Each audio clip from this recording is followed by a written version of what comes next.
What's up, Internet? Time for more Lancer stuff. Yeah, I'm a little calmed down from my overwhelming fanboying of the first video, so we're gonna do like the title says, and make a character in Lancer. I'm specifically going to be using the CompCon program that I will put a link to down in the description. And this is so First off, you know anything about like tabletop RPGs, you know that a lot of web-based stuff are touch and go. But CompCon is so nice. Like it has this like, here's all the mech weapons. Here's all the different mech frames. You want to change how it looks? You can change how it looks. And like the licenses to get different mechs. But yeah, what I'm going to be going through is through this pilot roster. I made one. It's an NPC for my upcoming campaign. I'm actually going to be making another NPC who is going to essentially be the comms officer for the group of players that I have. And I'm also probably going to jump him up to license level 3, which will make more sense as we get into it, even though the players are starting at 0, because I don't foresee him actually piloting a mech until pretty far into the campaign. But I want him to have the higher level triggers or skills, if you're familiar with Dungeons and Dragons or systems like it, that he gets so that he can still do things if the players need him to. I'm designing him much more to be a more of a support for the players. He's not going to be, even if the rare occasion he does get in a mech and fight with them, he's going to be offering support and hacking and tech stuff. He's going to be, for anyone familiar with the meme, the guy in the chair. So I want to create a new pilot. I believe I already had a name for him. I just gotta look it up. I know his call sign. His call sign is Speed Bump. Because I'm gonna get, so my personality I have for him, he's going to be much more of a timid, quiet little techie guy. And so I would upload an image for him, but I'm pretty sure the image I'm using is somebody else's art, and I don't want to upload it without their permission, and I don't know if I can go find it. But for a campaign that is just like myself and my friends, where the only person seeing it is me and 4 other people, I don't think that's going to work. But his name is Bylin Curlis Rosenbeck II. Bylin for short. But yeah, kind of a techie nerdy guy background. He is, so the way background. So I guess I should actually explain I don't know how the system and character creation works. That would be helpful. So the way making a pilot works is you get your name, you get your call sign. It's all fluff, whatever you want. Your background, you don't need a background, but it's nice to have. So the background itself doesn't give you anything. The background might inform the triggers you have. I don't want him to be a scientist. I want him to be more of a hacker. And you can also type in your own background here and make something up. The meat and potatoes of what your actual pilot is your pilot skill triggers that come in here. And some of this stuff I have as paid content, and if Massive Press gets very upset at me, have your lawyers send me a cease and desist, and I will take down this video. Yeah.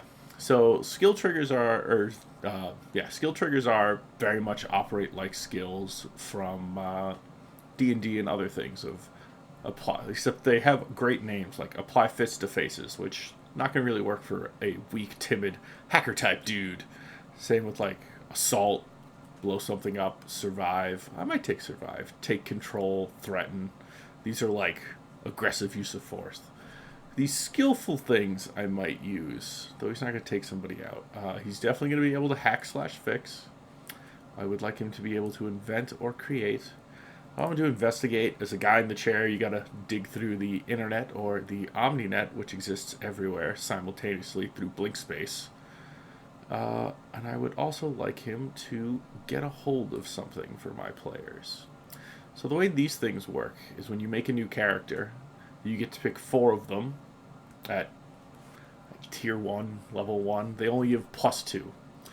And it's basically whenever the GM would call for a skill check and you're just like, hey, I'm going to try to hack this console or fix this robot or fix this mech, you would roll something that would be applicable. So hack/fix, probably pretty applicable to any of those things. Stay cool is keep yourself calm under pressure, which could argue to be used if you're in a firefight, got out of your mech and your allies are covering you, where you're trying to like hack a door panel or something. I would let a player use stay cool instead of hack/fix if they would like to. But yeah, so these are the triggers in the book currently. The book also says you can wholesale make up your own as a player. Just tell your GM, hey, I'm running this trigger, I'm doing this. But yeah. The next thing, so that's basically everything for all narrative play. That's everything your pilot is. He has some base stats if you're in combat, which we'll get to a little later. But yeah, the next thing that we're gonna work through is talents, which are these actually affect your mech combat. This is what your pilot is good at while piloting a mech. And there's a billion of them. Well, not a billion. I also have ones from the long room expansion in here that I don't think I'm going to use. But I want this guy, again, to be very supporty, not really like getting in there to deal combat damage and stuff like that. So I believe there is something called the hacker. When you hit with a tech attack that consumes a lock-on. So lock-ons are status you can inflict on the enemy that basically give you a better chance to hit them. And you can inflict lock-on and then your ally can consume it. It's a very supportive thing. But yeah, I would like... Actually, I think I want the spotter thing. Yeah, when an ally character adjacent to you consumes a lock-on, they may roll twice. Yeah, I want it to be kind of a support build. I don't want to have Technophile. Vanguard is for shotguns and close combat weapons. I believe the one I want is Grease Monkey. Yes, replace limited systems. And then I might give him Drone Commander. Crackshot, Combined Arms, Centimare. I think I'm going to give him Centimare, which affects Nexus weapons. And then probably Drone Commander. My idea for this character is that he uses a bunch of Nexus weapons and drones. Nexus weapons being, if you're familiar with Gundam, Nexus weapons are your funnels, your swarm of tiny robots that you send out that shoot a bunch of lasers. Where drones are more like bigger, person-sized, maybe a little bit larger, autonomous drones you send out to do a goal. And then after this, at level... I suppose I should go back to talents and explain. But yes, so at level 1, you get to pick 3 talents. At tier 1, you cannot put 2 points in any of them. And then, mech skills. You get 2 of these as well into your 4 main skills that affect your mech. They all have breakpoints at 2 points. So like 1 point in hull gives you extra HP. 2 points gives you an extra repair capacity. Repair capacity is similar to hit dice in Dungeons & Dragons 5th edition, in that you can spend it during short rests, except it heals all your HP, or you spend 2 of it to heal a structure. And I'll talk about it more when I get to mechs, but the short answer is when you have 4 structure, when you lose all your HP, you take a structure damage, make a check, and then gain all of your HP back. And then when you run out of structures, when your mech is actually destroyed. This guy... I'm going to start with 2 points into systems to affect his electronic defense, so it's harder to hack him, and his tech attack, and how many system points he has for how many things he can install on his mech. And then, Bylin Curlis Rosenbeck II, aka Speed Bump, is done. So if I open him up here, we can see his skill triggers, give him some pilot gear. I like to think that he would get a heavy hard suit because he'd just be so afraid to die, and he'd just very much like the oh my god, the scientist from Treasure Planet, who's just kind of like bumbling around in a basically a scuba diver suit, but for space, and doesn't really know how the thing works. I think that's a good analogy. Pilot weapons. He probably wouldn't be great with weapons, so I'll give him a light signature weapon, just like a small pistol or blaster of some sort, and then probably a light melee weapon as well, just like a knife or something. As far as his pilot gear, there's something in here that I think would fit of a tertiary arm. I feel like he's a scientist and a hacker, so having a little extra robot arm attached to his hard suit, hard suits being essentially futuristic spacesuits, to help carry and operate things would be very nice. I'm also going to give him, oh, I believe it's called some sort of look. Oh, I'll give him a personal drone too. That sounds nice. And then there's it's not the smart scope, essentially basically an implant that lets you hack things without like a computer. Basically, plug your brain directly into it. I forget what it's called though. Well, I might give him the data plating. That was called like neuro something, but I just might be dumb right now. But so this gear, if you're playing an actual character, you can change this gear before any mission and just swap it in and out. Rules is written, obviously. Changes apply per DM. But yeah, I'm not going to go to the Mech hangar just yet because I want to level him up to level 3. Or I'm sorry, LL license level 3. So we're currently license level 0. But we'll build the mech when we get there. So I want to level him up.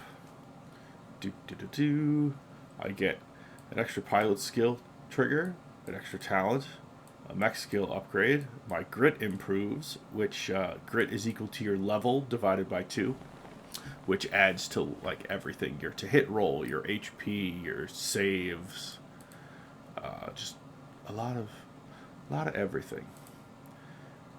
All right, I would like him to be better at. We'll do. Actually, we're gonna do get a hold of something. No, investigate, because I don't think any of my players took investigate, and they might need somebody who can do it for them. As far as his skills, end of your turn if you move out. I'm gonna go. Actually, I'm gonna give him a new skill as opposed to improving him. I want him to kind of cover weaknesses if the party has any. If I absolutely need them to be like, "Hey, you guys gotta hack something," and none of them are hackers, I want to be able to have someone who can support them. Being cowardly, I'm gonna have him put a point in hull to get some HP, and then this is the bread and butter of your character customization.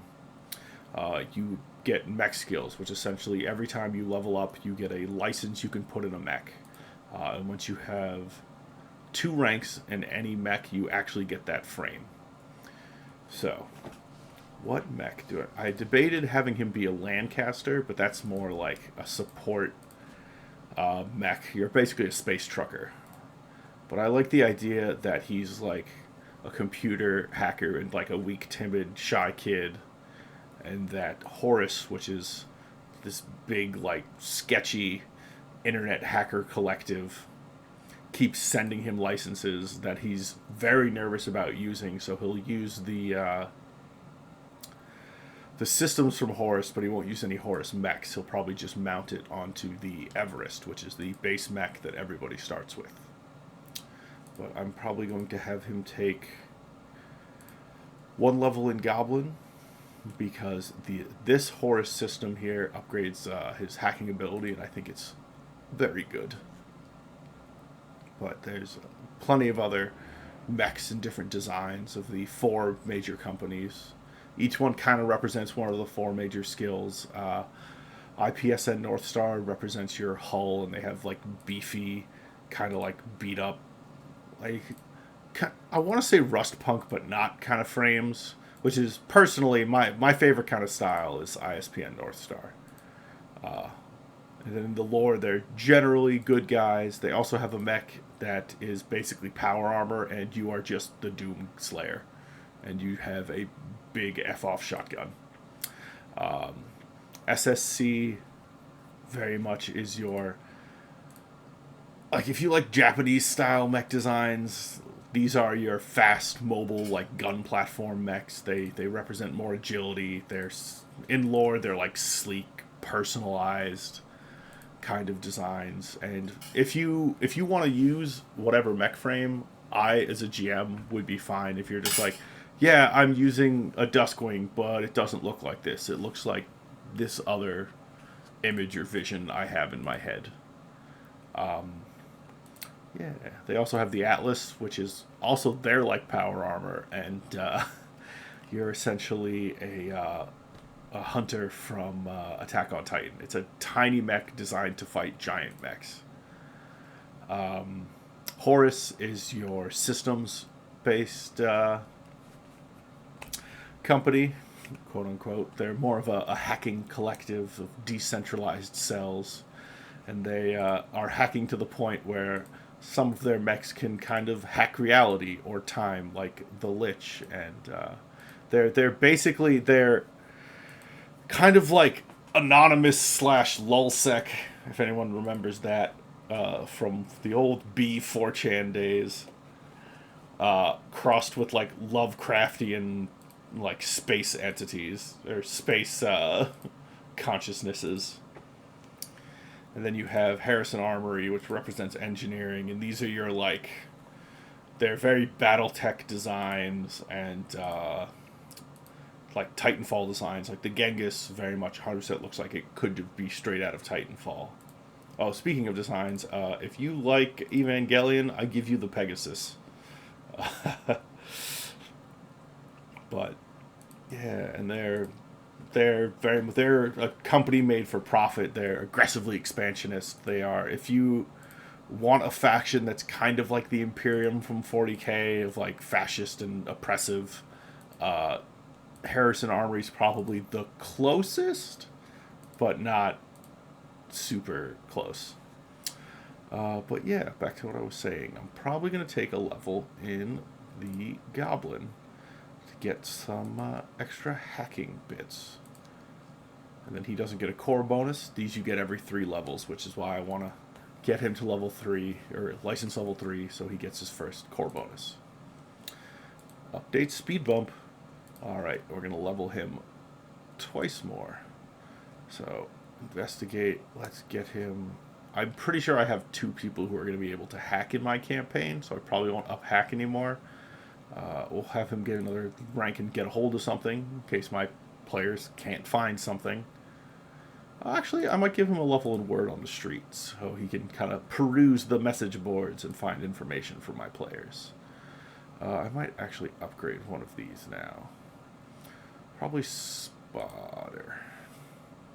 Make it a little easier for him to set up. I'm going to put another point in Hull, so I hit that 2-point break and get that extra repair capacity. Continue. I want to put all 3 ranks into Horus mechs so that I can get a Horus core power. So core powers you get every 3 license levels, but to get anything that isn't a general core power, you have to have 3 ranks per power into whatever company. So if I want a Horus core power, they're kind of like feats from Pathfinder and Dungeons and Dragons, like 3rd edition or 3.5. Feats like 5th edition too.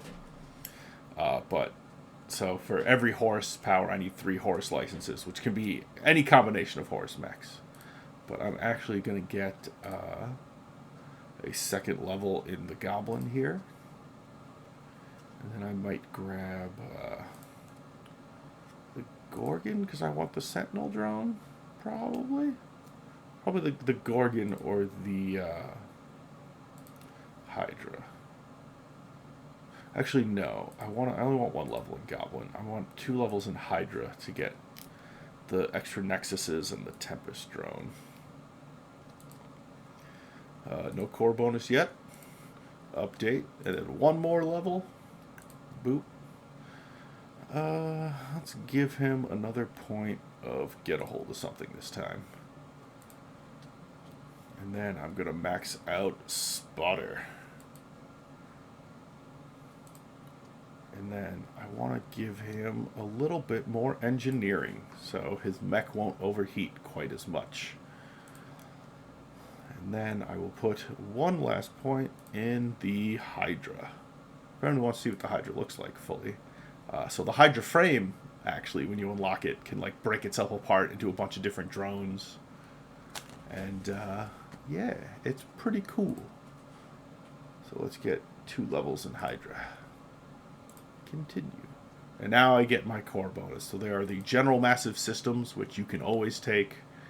And then everything else, you see 3 horse licenses acquire, 1 horse core bonus available. Hi, Weatherby. My cat's coming to say hello. What are you doing? Want to say hi? Cat in the video. Immediately get more likes. All right. I love you, dupes. Go have an adventure. But yeah, I would like a horse. I'm thinking that it's going to be the Lesson of the Open Door to make my save target 2 better. And then once around, when a character fails to save against me, they take 2 heat.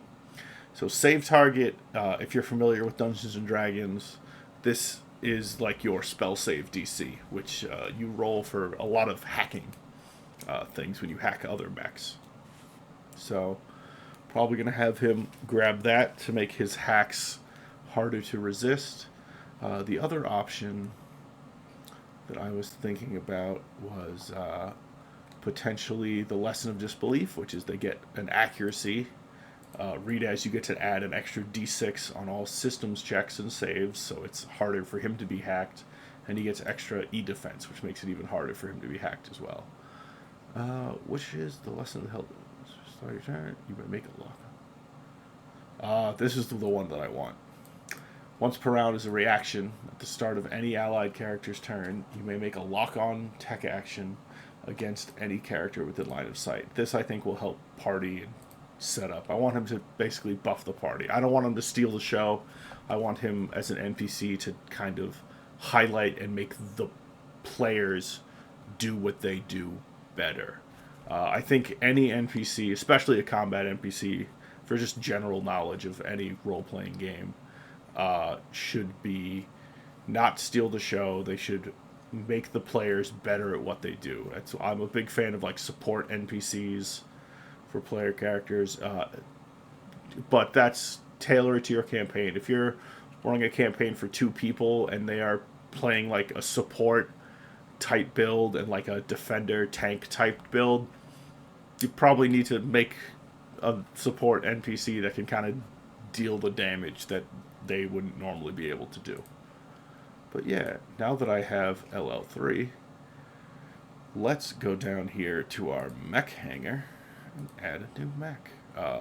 So as I said before, this guy's timid and he's freaked out that this like hacker, weird, reality-bending technological company is, or collective cells, really it's Horus cells, are sending him licenses, because in lore, it's a rumor that Horus licenses are only given on the event of the corporeal death of the previous license holder. So he's freaked out about it. So he's going to stick with the standard Everest that everybody gets at rank 1. And let's see if we can come up with a good mech name. Legitimate Anger. It doesn't really fit him. Gone but not forgotten, maybe. Lightly Seared. That fits his timid, cowardly personality. Alright, let's talk about equipping our mech. System capacity remaining, empty bounce. Oh no! We can fix that. So, just scrolling through this, I'm just going to go through all the stats real quick. So every mech kind of has passive benefits you get for being in that frame. Every frame has passive benefits from just being in your frame or mech. The I can't speak. The Everest has two. It has initiative and replaceable parts. So initiative is once a scene, read as like once a combat. The Everest can take a single quick action as a free action.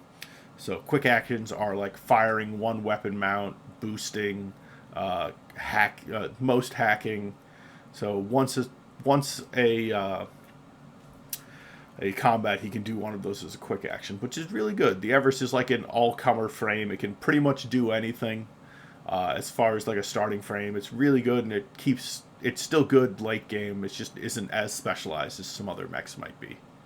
It also has replaceable parts that, when resting, the Everest can repair at a rate of one repair per structure instead of two, because it's so common everywhere. You can find parts for your Everest anywhere and everywhere. Structure is like your real HP. When your structure hits zero, your mech is destroyed. So he has, every time your HP hits zero, you have to make a structure test, and you lose a structure. And then bad things, you roll a d6, and bad things happen the lower your structure is. You can have systems and mounts blown off. You can have your mech shut down. Your mech can actually die at like structure 2 or 3 if you roll bad enough. Armor, currently the Everest has 0. Armor is like your damage reduction in other role-playing games. So if you have 2 armor, you reduce all damage you take by 2, with the exception of there's certain damage that penetrates armor. Stress is functionally it's structure except for heat. When you overheat your mech, you take 1 stress damage, roll on the stress table, and your stress goes down by 1. So structure, your mech gets destroyed, and it's really just like a hunk of metal. But you can still get out of it, and you're usually okay. When your stress hits 0, or you roll real bad on the stress table, your mech starts overheating, and your core goes critical, and then it explodes. This is the one that when it hits 0, it's likely your pilot will get caught in the explosion and not have a great time. Repair capacity, again, read kind of as like hit dice. In between combats, you can spend 1 repair to heal all your HP, 2 repair, or because we are the Everest, 1 repair to repair all your structure. But yeah. Attack bonus, this is from straight up my pilot's grit, because he is LL3 divided by 2, rounded up, which keeps catching me off guard. That Lancer rounds up, because every other system I play rounds down. So his grit is 3 divided by 2, 1.5 rounded up is 2. Tech attack is from his 2 points in systems. He has no limited system bonuses, which basically there are certain systems you can use X number of times. And if you put 2 points in engineering, it will increase the number of times you can use that. Speed, he's 4, moves 4 squares, which is about average.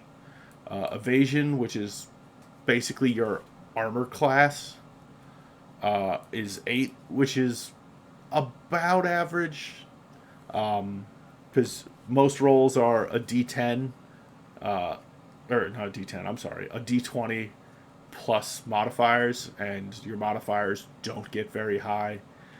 You can stack multiple accuracy, which add d6s to your hit, but you only get to pick 1. So, for example, if you had 6 accuracy, you'd roll a d20 plus 6 d6, and then you would pick the highest of those 1d6s. So if you rolled 6 1s, you're still only adding 1 to your d20 roll.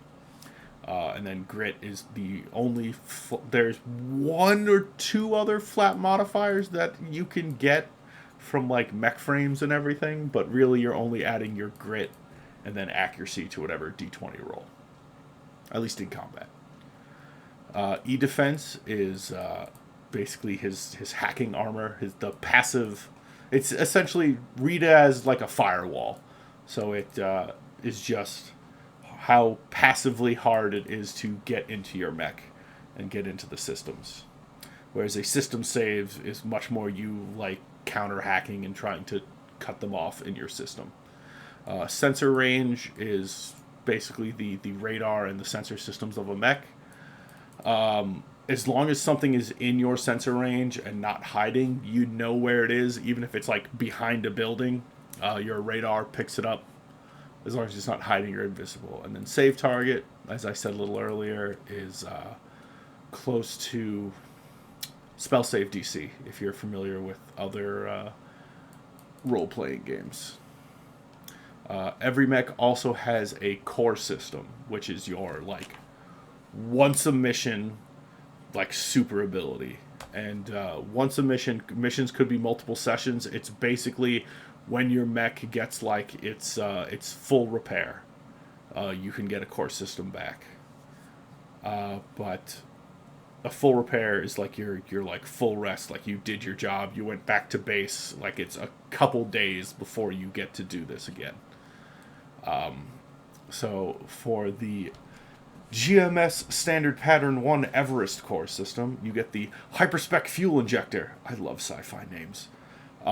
Which, for the rest of the scene, read as the rest of the combat, you get +1 accuracy, so you get to add a d6 to all of your attacks, all of your checks, and all of your saves. And additionally, once a turn, you can boost as a free action. Boost just lets you move your speed again. So you get a standard move to move 4, and then you boost and can move 4 more. So basically, the Everest one doesn't do anything cool. It just makes you better at everything you already do. But moving on from there, we have weapon mounts. There are five types of weapons mounts? Yes, so there are main weapon mounts, which can mount main weapons, and auxiliary weapons. So there's 4 weapon sizes. There are auxiliary mounts, which are your small weapons, knives, pistols, stuff like that. Your main mounts, which encompass like the wide range of just like, here's a rifle, here's a shotgun, here's a sword, stuff like that. Heavy weapons are your big boys, your howitzer cannons, your like bazookas, heavy machine guns, like two-handed melee weaponry. And then there's another tier called super heavy that are your like doomsday cannons and like crazy mech mounted artillery weapons. Main mounts you can equip any type of main weapon in, and or an auxiliary. So I think I was talking before that I want to have this guy launch a bunch of drones, launch a bunch of robots. So I'm thinking I'm going to roll with this Ghoul Nexus. It has a modifier on it called Smart, which means its attack rolls target an enemy mech's E defense, which I really like. I think it fits with like kind of my hacker theme here. And it has variables, so I get to choose the damage type when I do it. Range 10. Equip that in my main slot. For the flex slot, can equip either 1 main weapon or 2 auxiliary weapons. And when you choose to fire a weapon in this game, you really pick a mount to fire. So if I pick 2 auxiliary and I want to fire my flex mount, I fire both auxiliary weapons. So if you wanted to dual wield something,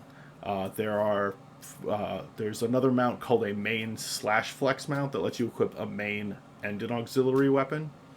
So that's like if you want to dual wield, look for a mech that has that mount. But I think I might give him... I could give him another Nexus here, because there is an auxiliary Nexus. But I think I actually want to give him some rockets here, which do have the loading property, so before they can be fired again, the mech has to take a stabilize action to reload, which is a full round action. But I think it might behoove him to have some rockets. Missile rack. So because I picked an auxiliary, he gets 2. I think flex mounts, yeah, you could put another main weapon in them, but I feel like it's more useful to put 2 auxiliaries in there. And he has 1 heavy weapon mount, which I do have a heavy Nexus, which is probably what I'm going to go for. And this Nexus, I think, is actually super cool. You can deploy it as just an attack that you make. Alternatively, you can deploy a drone and then shoot the attack from the drone, which I think is going to fit this character very well. Systems. These are the other components you put in the mech. So I'm going to take the Horus OS system that I specifically dipped Goblin for, to allow my invade or my hacking ability a couple other options that let me kind of control the battlefield. So it gives me the puppet system option, which would allow me to push enemy mechs and move them in directions as I chose, or the eject power cores, which makes mechs take some extra energy damage. But yeah, I'm going to equip that. The other thing I'm going to equip is the Tempest drone that I also dipped into the Hydra to get, which is just another mech or another drone I can put out that deals damage to things that start their turn, or sorry, that start their turn adjacent to the Tempest drone or move adjacent to it for the first time.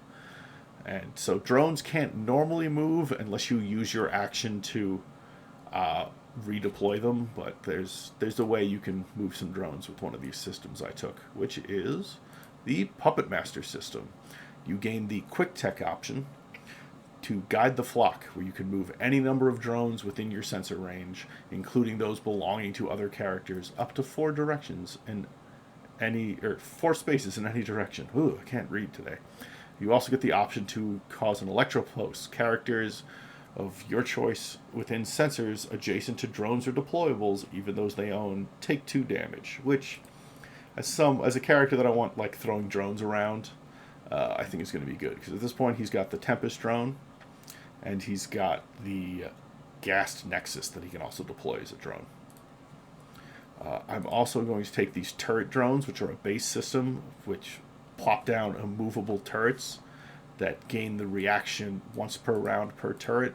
When an ally hits a character within 10 of the turret deals 3 extra damage to that target. You don't even make an attack roll. It essentially just makes, like, yeah, the turret's dealing damage, but it makes people feel like they're dealing 3 extra damage on any hit they take. So again, it fills that role of like supporting the party and making the party better with your NPC. Alright, I got 1 system left. I'm probably going to throw on some personalizations.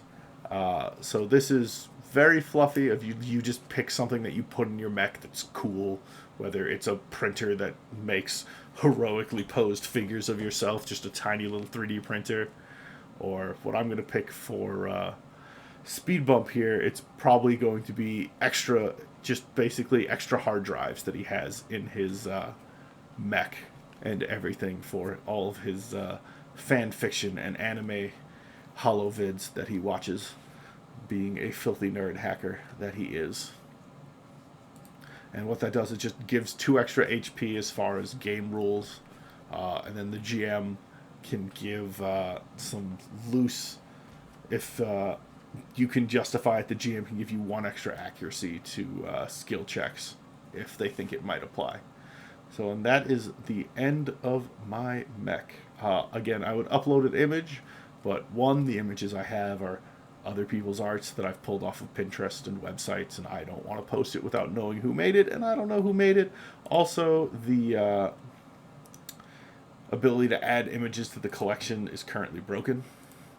It gives you an error message, so these mech frames are already in here, just in the system. There are also these, which are from Retrograde Minis, which are, I'll also put a description, they have like basically a mech designer for these like pixelated mech things for almost all the Lancer mechs that they're putting out for free. If you subscribe to their Patreon for $1 a month, which is nothing, you can export the images as PNGs and save them wherever. I think I might actually use, this one's kind of creepy. I think just this regular old, it's got a big gun. That one's kind of free. Yeah, we're going to stick with no image. Yeah. Oh, I got notifications of people I follow on YouTube. But yeah. The other cool thing, so back to talking about CompCon, besides character creation.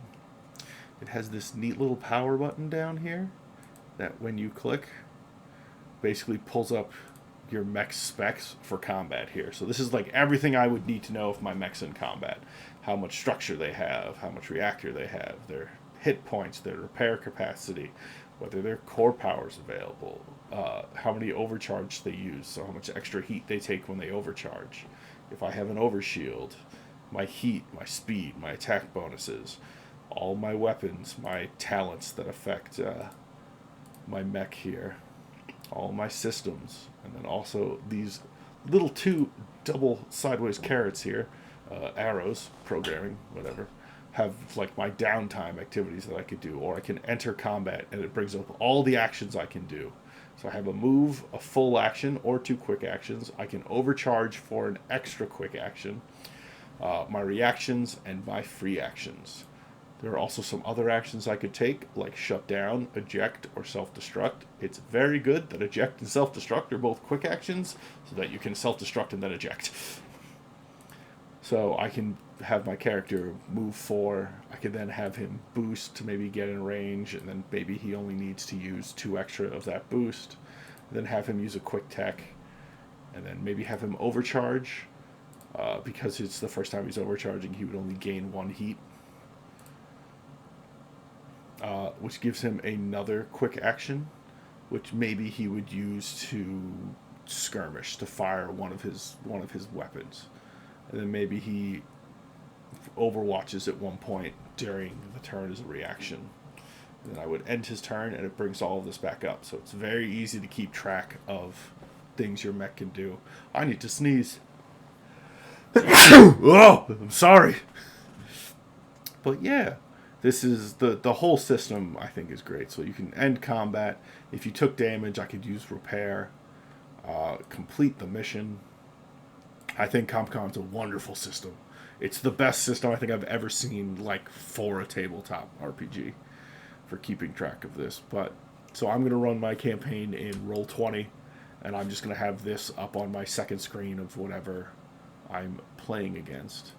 So I can show you, like, how as a GM I plan on running it. I have something called the Encounter Toolkit, and this is the weird legal gray area, which is why there's a break here so I can cut it if I need to, because the NPCs and everything are not part of the free packet that just anyone can get a hold of without paying money. So, again, massive press. Please send me your cease and desists at your most convenient time.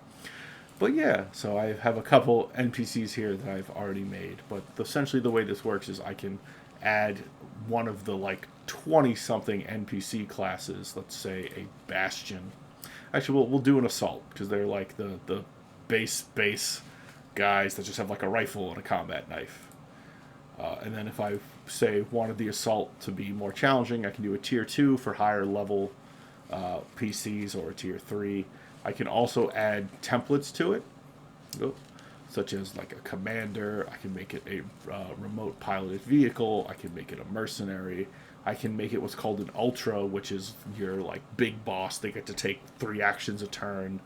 They have a bunch of extra things they can do. They deal extra damage on crits. There are veterans, which are like your kind of like mid-tier sergeant guys. Also, every one of those like 20-something mech classes has additional features you can just add, like a micro missile barrage or high impact rounds or stuff like that. And this is specific for the Assault. Other NPCs would have something different, but I don't need you right now, Assault. And then the other option I can do is an encounter builder, which I've already built 2 encounters. But basically what this would do is I could add a new encounter. I can put user labels, what campaign it's in, the environment, which doesn't affect rules things right now, a standard combat, whether it's an extraction, an escort, a holdout, recon. I can put like PC victory, enemy victory, this stuff. I left this all blank. Basically what I needed is I wanted to put some NPCs in here. So I can just add a couple, let's add a couple assaults just to have them. And then reinforcements, which essentially show up later on in the fight. Maybe I'll have like an archer show up from range, like 2 archers, and then also probably an Aegis to support and defend those archers. They might show up as reinforcements. But yeah, and then after I made an encounter, oh, that's the compendium.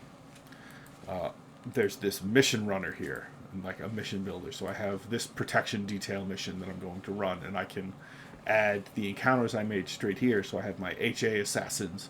Then I'm going to give them a short rest, and then an HA assassins part 2, and then the full rest, which will probably be the end of the mission because this is like their first thing. They're all level 0. I don't want to throw a lot at them yet, but if I want to add a new mission, I can put whatever labels so that I can search them on my terms. So like these are labeled with company name pending, which is the name of the campaign right now.